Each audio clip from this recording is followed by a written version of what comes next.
ఇది రామాయణంలో లేదు. ఆనంద రామాయణం, కంబ రామాయణం లాంటి కొన్ని గ్రంథాల్లో మాత్రమే ఉంటుంది. లంకకు వెళ్ళేటప్పుడు హనుమంతుడు సముద్రం దాటాడు కదా, అలా ఎగురుతూ ఉంటే ఆయన శరీరం నుండి ఒక చెమట బొట్టు కింద పడింది.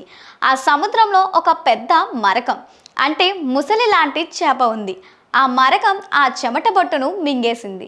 వెంటనే ఆ మరకానికి గర్భం వచ్చి ఒక కొడుకు కూడా పుట్టాడు. వాని పేరే మకరధ్వజుడు.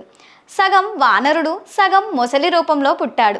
చాలా సంవత్సరాల తర్వాత రామరావణ యుద్ధం అయిపోయింది. అప్పుడు అహిరావణుడు అనే రాక్షసుడు రామలక్ష్మణులను మాయం చేసి పాతాళానికి తీసుకువెళ్ళాడు.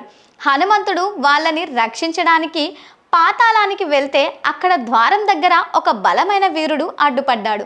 హనుమంతుడు ఎవరు నువ్వు అని అడగగా, ఆయన నేను మకరధ్వజుడిని, అహిరావణుడి సేనాపతిని, నా తండ్రి పేరు హనుమంతుడు అని చెప్పగా హనుమంతుడు వారు ఆశ్చర్యానికి గురి అయ్యారు. నాకు కొడుకు లేడు, నువ్వు ఎలా నా కొడుకువి అని అడగగా మకరధ్వజుడు జరిగిన కథ చెప్తాడు.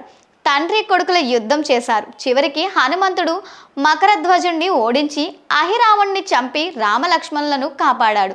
యుద్ధం అయ్యాక హనుమంతుడు మకరధ్వజుణ్ణి దగ్గరకు తీసుకొని, నువ్వు నా కొడుకువే, ఇక నుంచి పాతాళానికి రాజువి నువ్వే అని పట్టాభిషేకం చేశాడు. హనుమంతుడు బ్రహ్మచారి అయినా ఆయనకు కొడుకు ఉన్నాడు.